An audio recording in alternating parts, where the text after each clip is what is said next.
Wicked, the Broadway show, and now turned movie, is the untold story of the Wicked Witch of the West, Elphaba. Elphaba is deeply misunderstood. Her story is not as it seems. She's innocent, but she's framed because of the power she possesses. And those in power envy what she has. Her story is not what it seems. How many times in your life have you felt misunderstood or rejected? And life is just not what it seems. With Elphaba, and more importantly, Jesus, this is what happens in our text. For you, maybe it's your business. Your life isn't good in your business. Or maybe people are asking you, why seminary? You're too young for that. You're too old for that. You're a woman. What are you going to do with that degree? People mock you because of your convictions. Well, the good thing about this is that even though rejection sometimes feels like defeat, defeat on earth does not mean defeat in heaven. Defeat on earth does not mean defeat in heaven. To give you a little context before we dive in, the disciples felt immense defeat. We are in the part of the story where Judas, who they walked with, talked with, even evangelized with, betrayed them and Jesus. So Pilate, Jesus is brought and trialed in front of Pilate. And the crowds yell, "Crucify Jesus." They want Barabbas instead, a true criminal. Our text falls immediately right after that. Mark chapter 15, verse 16 through 20. Mark chapter 15, verse 16 through 20. And through this text, we're going to see three different parts of the story. The irony of Jesus' coronation, the irony of Jesus' worship, and then the irony of Jesus' exaltation. And through these, we will see how defeat on earth does not mean defeat in heaven. Let's read, starting from verse 16. And the soldiers led him away inside the palace, and they called together the whole battalion, and they clothed him in a purple cloak, and twisting together a crown of thorns, they put it on him. So the irony of Jesus' coronation. Imagine this. You just left where crowds who might have seen your miracles are yelling, "Crucify him. We want Barabbas instead." And now you're in front of Gentile people who you've opened the invitation of salvation to. Now these soldiers are mocking Jesus. A battalion is made up around of 480 soldiers or more. They call the whole battalion to come in the governor's court just to see and put on a mock coronation of Jesus. Now, I don't know about you, but I love superhero movies and shows. I don't know if you're DC or Marvel, but regardless, I'd argue that the best kind of superheroes are the ones who have a disguise. They have infinite power. They are beyond any normal man or woman, yet they choose to live humbly among people. They choose to serve those who hate them and save those who don't deserve. So, does this sound like anyone we know? Jesus, the King of Kings.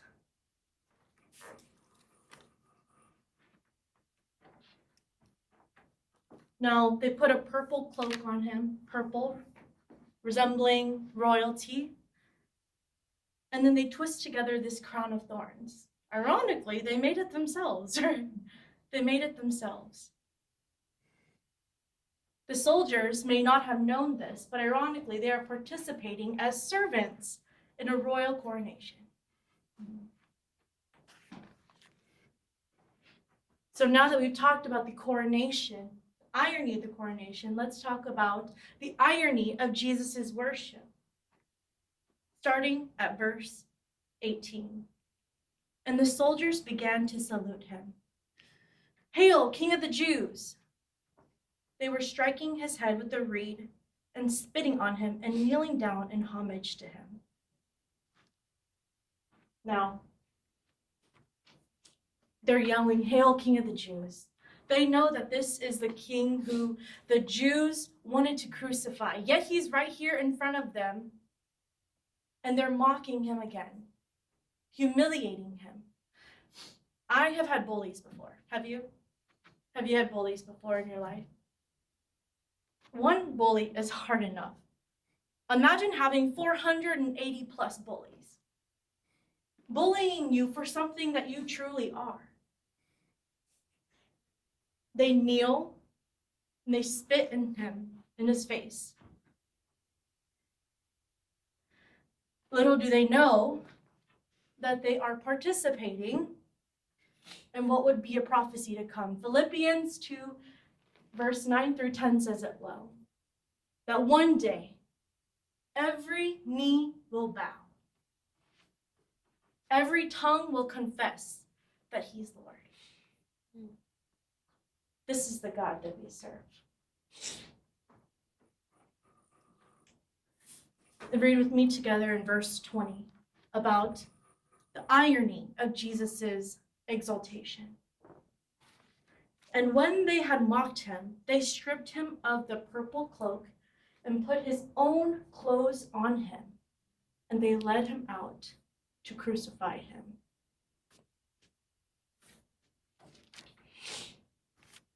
Just like how Ariana Grande and Cynthia Erivo had a red carpet that was rolled out for them as they walked in honor of the roles that they played to their premiere, the soldiers unknowingly rolled out the carpet for Jesus as he walked down the Via Dolorosa.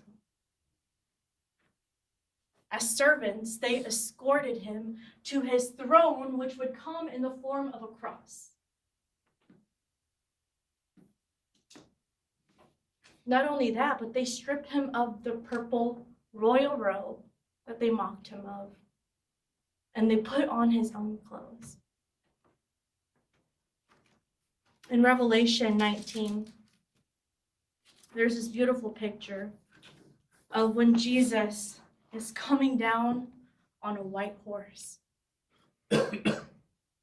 Revelation 19:13 says this, "He, Jesus, is clothed in a robe dripped in blood, and the name by which he is called is the Word of God, and the armies of heaven, arrayed in fine linen, white and pure, were following him on white horses."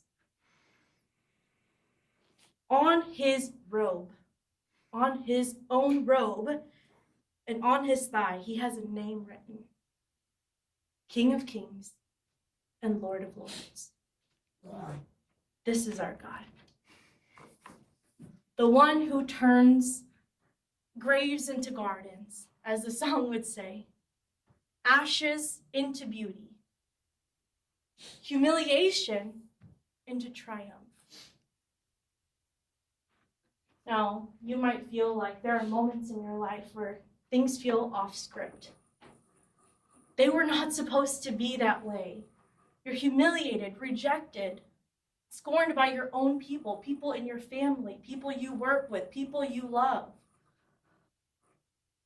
people that you would easily sacrifice for. That you felt the face of rejection. We've all lived long enough to know that even if that's not our season right now, there will be seasons of it. But one thing that we can cling on to is that God's greatest victories can come in the form that God's greatest victories often come disguised as defeats. That God's greatest victories often come as defeat. Mark's audience knows this very well. They were the Christian minority. They were excluded, ridiculed, and even hunted down for their faith. For people watching, their faith in this King of the Jews would have looked ridiculous. But Mark is reminding them here that this is the God that we serve, someone who is humble, someone whose strength is their restraint. He is worthy of being the hero of the story, the hero of their story. God's greatest victories often come disguised as defeat. Do you believe that in your life? Because I know that there are moments and seasons in your life that you may have had or will have where it feels like all is lost and that you're not winning in life. You're losing. But only through Jesus' ultimate victory, only through his ultimate victory will you find triumph. At the end of Wicked, and I'm sorry for spoilers, but this was too good not to include, okay? So plug your ears if you don't want to hear this. But it just showed too greatly how defeat on earth does not mean defeat in heaven, okay? So again. So at the beginning of Wicked, there's a scene where the people in Munchkin Land are yelling, "Hooray, hooray, the Wicked Witch of the West is dead." Plot twist. She's not. She's very much alive. But what happens is she fakes her own death and turns her beloved immortal so she can be with him forever. Now, Jesus is very much dead, right? Theologically, we know that to be true. Jesus is very much dead. He died for us, and he died for his beloved. But plot twist, he's alive. He is very much alive. And even though he was humiliated, mocked, and scorned, like what we read in Revelation 19, he's going to come down riding on a white horse, in his own robes dripped in blood. And he's going to be called the King of Kings, where every knee shall bow, every tongue confess that he is Lord. So where do you feel defeated right now in your life? Maybe it's financially, or maybe it's preaching a sermon for sermon class. and maybe it's a homework assignment, or maybe it's a relationship in your life that you just feel utterly defeated, like you're losing in life. What is that for you? For me, it is sometimes school. Sometimes it's starting a business. Sometimes it's the relationships around me or the people who mock me for coming to seminary. What am I going to do with this degree? What are you going to do with it? And in ministry, we're going to face hurdles like that. But even when you feel like you're losing, remember that defeat on earth does not mean defeat in heaven. Do you believe that to be true? That God's greatest victories come disguised as defeats.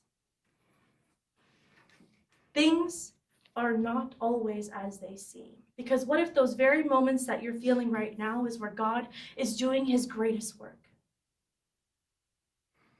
Defeat on earth is not defeat in heaven.